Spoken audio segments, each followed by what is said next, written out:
All right, well, today I got a couple of shears in from a potential customer and trainee.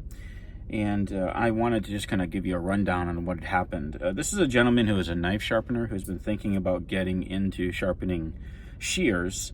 And he got a couple of grooming shears from a friend of his, and he tried to sharpen the shears on a Waterstone. Now, from what I understand, he has great success with Waterstones and other tools that he uses for sharpening knives, but that tool is not really designed for sharpening the complete sharpening on a beauty shear or grooming shear that is a convex, hollow ground, or semi-convex, as in this particular case on the shear, type of shear. You don't want to do it on that type of a unit. You want to do it on a flat hone, or you want to do it on other units that are created for being able to sharpen these, but Waterstones just won't, well, cut it. And what happened was he found out that that was the case. The shears did not cut well for him when he was done. They were just folding, so we're going to go ahead and do a test on these and see how they do. Give me just a moment here. I'm just going to test on tissue just to see where we're at in the process. This is about an 8.5 inch shear, so we're going to do a quick test cut here, and all it's doing is just folding the material over. Same thing on the thinner, so we're going to see what happened with the thinner as well, but it is just folding the material that's cutting here, and it will not cut it at all. So what we're going to do is we are going to go through just a regular standard sharpening on both of these shears, and let's see if we can't solve the problem. All right, so first things first, we're going to go ahead and take apart our shear.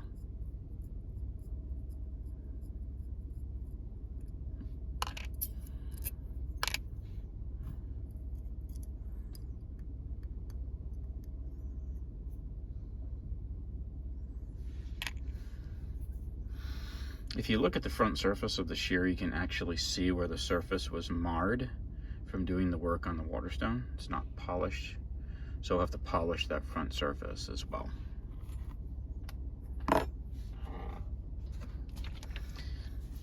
Again, this is not a dig at the person that was trying to sharpen the edge on this shear. A lot of times we forget that if we just don't know the proper process, there's a lot of mistakes that can be made in the field. It's our job as professional sharpeners to correct these mistakes. And then if somebody actually wants to get into the business, it's our job to encourage them to make sure that they're getting the right pieces of equipment. I had a long talk with this particular fellow, and he now understands why it's important to have the right equipment in order to be able to do this work. I'm going to wipe this shear down, and let's take a look at the ride line that I created.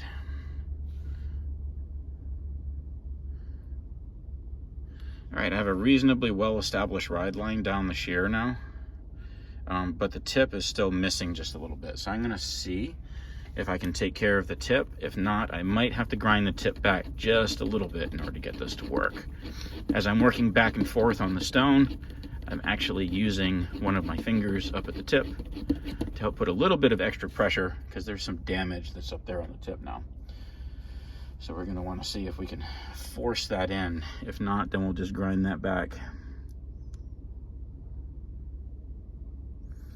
All right, so it's going to be difficult to see, but you can actually see where the tip has been radiused out, which means that as it was come off of the block, it was lifted this way. So really the best way to deal with this at this point will probably be to take maybe just a little bit more than 1/16 of an inch off of the tips of the shears. I'm going to do the same thing with the second blade. Okay, so I started working on the second blade, and I just want to show you, see if we can pick this up on the video, and how easy this is going to be. You know, the difficulty is usually lighting. But I don't know if you can see the shiny area. Kind of doesn't have the shiny area right here in the early entry. It's kind of hard to see on the video, and I apologize for that, but there is a radiused inside edge all the way along the inside of the shear, which is what I assumed was happening. More than likely, when the work was being done on the Waterstone, the pressure was not being applied in the proper place, which should always be over the screw hole. The screw hole is the flat area right here where the J part of the reversed ride line is across the back. This is the flat surface of the shear. This is the area that needs to be pressed down on the stone. The rest of the shear should take care of itself. So I'm going to continue to work until I bring this all the way in. All right, so I wasn't able to completely remove the radius from the inside, or that's on the inside, from the inside work that I was doing. So I'm going to have to sharpen past that. So actually the next step here is going to be putting the shear back together and taking the tip back in order to be able to match the tips up so that I can start the sharpening process.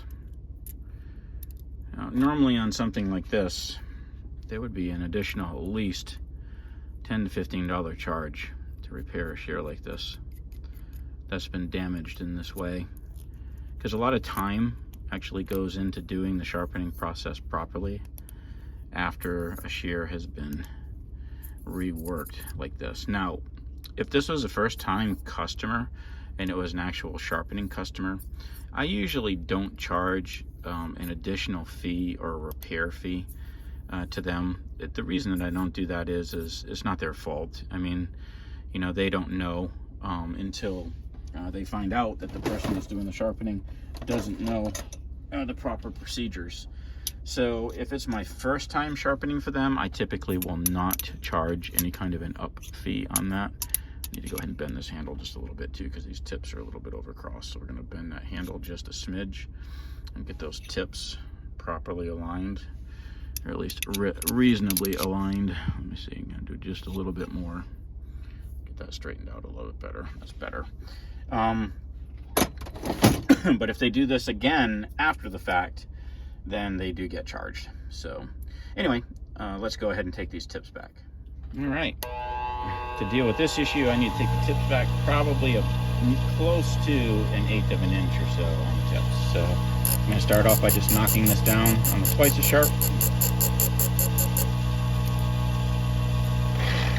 Pull this magnifier down, and all I'm going to do is I'm going to take a look on the inside and make sure I've cut past any of the damaged area on the inside of the shear, where I can actually get a decent ride line all the way up to the tip. So I'm done with that step now. So what I'm going to do is I'm going to round out these edges just a little bit. The back side of the tips need to be rounded out. The same thing on the other blade, because now they're a little too blunted. I'm going to come around to the other wheel and I'll dress those up.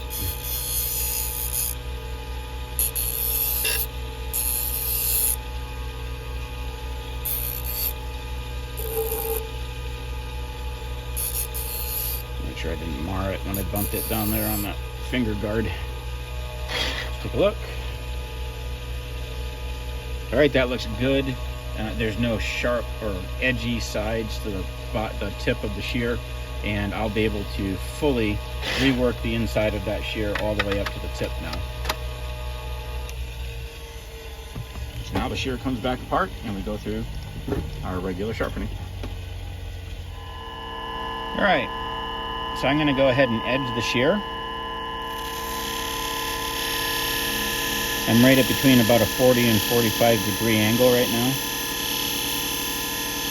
And I'm going to have to keep working the shear until I see the burr come up.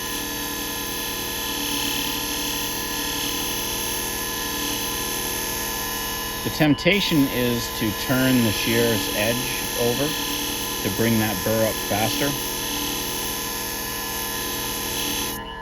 I see a number of holes in the shear as well.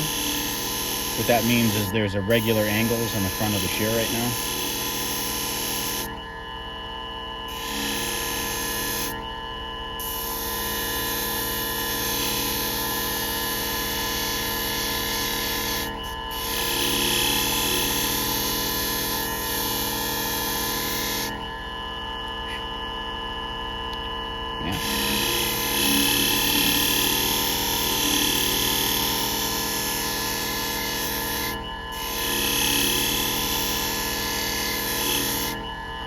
change this disc out so we get a little bit more purchase off of this thing. I've already done about 5 or 6 shears on this, but it just doesn't have enough oomph to be able to get through the amount of damage that was done here.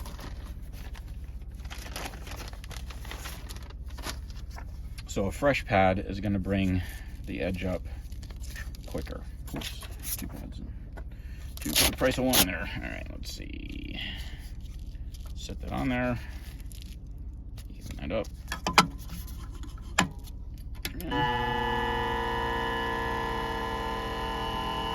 Remember, in this business, there's a fine line between working harder and working smarter. There's that burr starting to come up. We do try and squeeze as much life as we can out of our discs, but at some point in time, we need to get them changed out, especially when we're dealing with any kind of a repair type of a situation like this. So you can see that I had to do quite a bit of work in order to be able to bring this shear all the way in.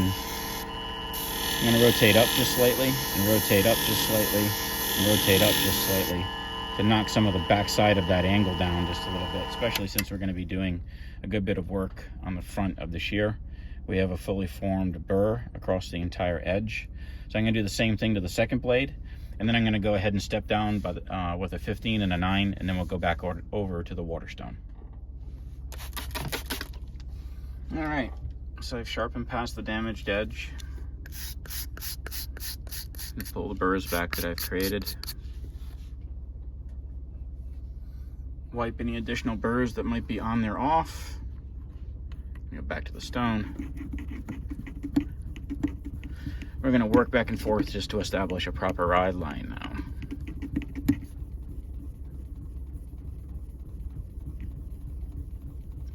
Going to come to a complete stop before I lift off. Just wiping the shear down with a towel. Take a look at that ride line, which is weak right in this area right here. So we're going to do just a bit more work.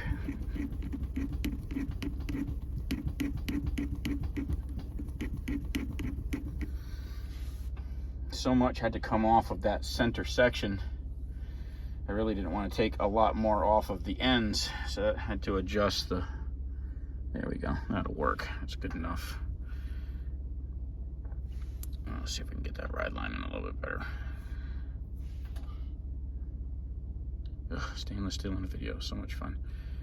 All right, let's see, there we go. That's a little bit better. So we have a proper ride line down, all the way down to the tip now. And we're gonna go ahead and dress up the second blade, and then we'll do our polishing. All right. So my final step before reassembly is going to be polishing. We're going to polish this edge up.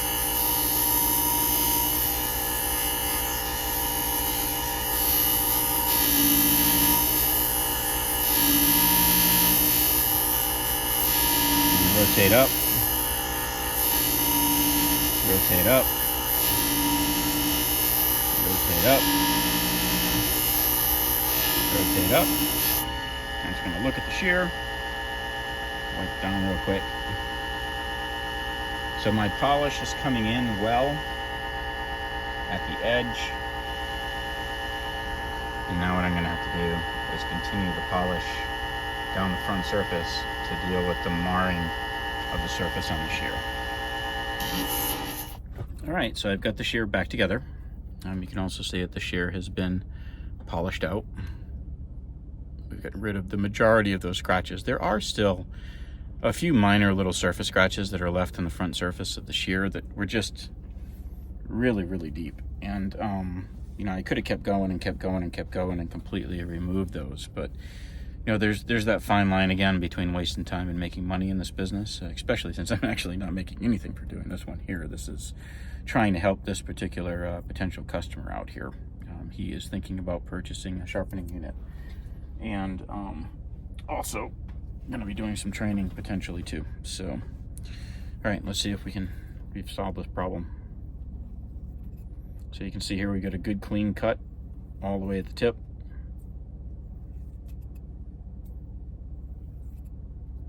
Pull straight down, no catch in the tip. Let's test wet. just to see how it does.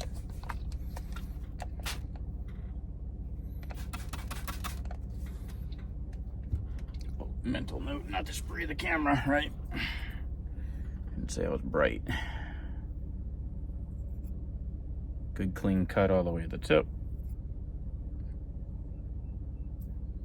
Let's see if we can get that all the way through. There we go. No catch. Let's test all the way from the throat. And down. All right, good. So that's just surface tension that was making that hold on. There isn't any frayed areas or anything like that along the sides of the cut. So that looks good. Let's grab some rabbit fur, since these are grooming shears, and give this a quick test. So, good clean cut all the way to the tip. No fold or push. So these shears are good and ready to go back to the customer. So again, the shear was just, it's one of those things where it wasn't sharpened properly on the stone on the inside. Definitely was not sharpened properly on the stone on the outside, and it caused a number of problems. So thank you for the sponsorship, by the way, of Groomer's Best Friend. If you're looking for cords that you can get right now, I know that they've been in short supply for being able to repair the 5-speed clippers that are out there. Matt's business is an excellent source. It's called Groomer's Best Friend.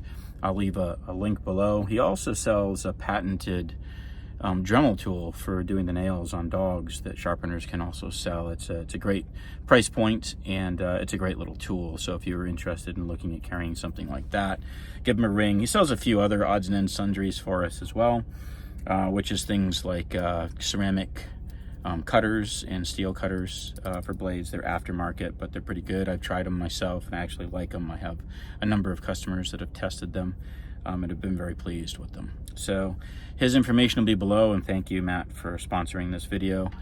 This is ready to go. We're going to go ahead and get working on the thinner. It's probably going to end up being more of the same. But just understand that the most important thing that you can do in this business is understand the proper steps for doing the sharpening. Please don't cut corners, and please don't try to use tools that are not designed for the job. If you have questions about that, don't hesitate to reach out. My contact information will be below. I sell most of the units that you can use to sharpen beauty shears, grooming shears, industrial shears. So if you're interested in doing that, give me a shout. I also sell units for sharpening clipper blades as well, and I offer online training and in-person training. So again, contact me if you're interested in any of those things, and I'll give you quotes and give you all the skinny on all of it. But until then, I hope this video helps. Just remember, do things the right way the first time, otherwise it's going to bite you. And if it bites you, it's going to cost you business in the long run. So don't try and shortchange it, and don't try and cheat it. Get the right equipment to do the work.